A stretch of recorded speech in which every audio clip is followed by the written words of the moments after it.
സംസ്ഥാന വ്യാപകമായി സംഘടിപ്പിക്കുന്ന വികസന സദസ്സുകളുടെ ജില്ലാതല ഉദ്ഘാടനം ആനന്ദപുരം EMS ഹാളിൽ ഉന്നത വിദ്യാഭ്യാസ സാമൂഹ്യനീതി വകുപ്പ് മന്ത്രി ഡോക്ടർ ആർ ബിന്ദു ഉദ്ഘാടനം ചെയ്തു. മുരിയാട് ഗ്രാമപഞ്ചായത്ത് പ്രസിഡന്റ് ജോസ് ജെ ചിറ്റിലപ്പിള്ളി അധ്യക്ഷത വഹിച്ച ചടങ്ങിൽ ഗ്രാമപഞ്ചായത്ത് വൈസ് പ്രസിഡന്റ് രതി ഗോപി, ക്ഷേമകാര്യ standing committee chairman Saritha Suresh, ആരോഗ്യ വിദ്യാഭ്യാസ standing committee chairman KU Vijayan, ഗ്രാമപഞ്ചായത്ത് അംഗങ്ങളായ AS സുനിൽകുമാർ, നിജി വത്സൻ, നികിത അനൂപ്, മണി സജിയൻ, റോസ്മി ജയേഷ്, ആസൂത്രണ സമിതി ഉപാധ്യക്ഷൻ professor A Balachandran, Kudumbashree chairperson Sunitha Ravi എന്നിവർ പ്രസംഗിച്ചു. LSGD അസിസ്റ്റന്റ് ഡയറക്ടർ രഘുലാൽ സംസ്ഥാന വികസന കാഴ്ചപ്പാടും ഗ്രാമപഞ്ചായത്ത് സെക്രട്ടറി M ശാലിനി പഞ്ചായത്തിന്റെ വികസന കാഴ്ചപ്പാടുകളും അവതരിപ്പിച്ചു.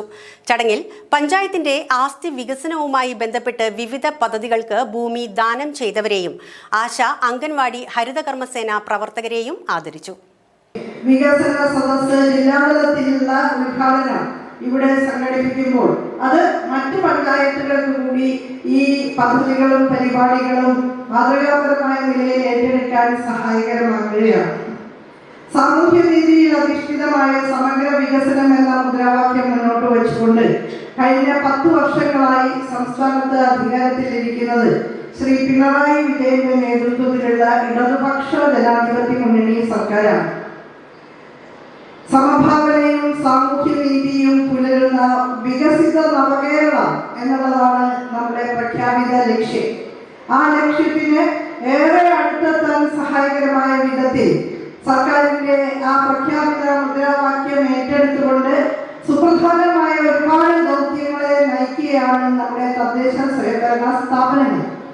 ഈ തദ്ദേശ സ്വയംഭരണ സ്ഥാപനങ്ങൾ നടപ്പാക്കുന്ന വൈവിധ്യപൂർണമായ പദ്ധതികളും പരിപാടികളും എല്ലാ വിശദാംശങ്ങളോടെയും ജനസമക്ഷം അവതരിപ്പിക്കുന്നതിനുള്ള വേദികളായിട്ടാണ് യഥാർത്ഥത്തിൽ വികസന സദസ്സ് വിഭാവനം ചെയ്യപ്പെട്ടിട്ടുള്ളത്.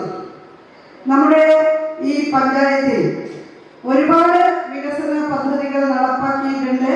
സമയക്കുറവ് കൊണ്ട് ബഹുമാനപ്പെട്ട പ്രസിഡന്റ് അതിന്റെ വിശദാംശങ്ങളൊന്നും ഇവിടെ വിശദീകരിച്ചിട്ടില്ല എങ്കിൽ പോലും ചെറുതായി അതൊക്കെ ഒന്ന് സൂചിപ്പിക്കാൻ ഞാൻ ആഗ്രഹിക്കുകയാണ്. ഇവിടെ ഇന്ന് പ്രകാശനം ചെയ്യുന്ന വികസന രേഖയിൽ നിന്ന് നിങ്ങൾക്ക് അതിന്റെ വിശദാംശങ്ങൾ മനസ്സിലാക്കാൻ സാധിക്കും. 250-ൽ പരം പുതിയ ഭവനങ്ങൾ ഇവിടെ നിർമ്മിക്കാൻ പഞ്ചായത്ത് മുൻകൈ എടുത്തിട്ടുണ്ട്. ലൈഫ് പാർപ്പിട പദ്ധതി തദ്ദേശ സ്വയംഭരണ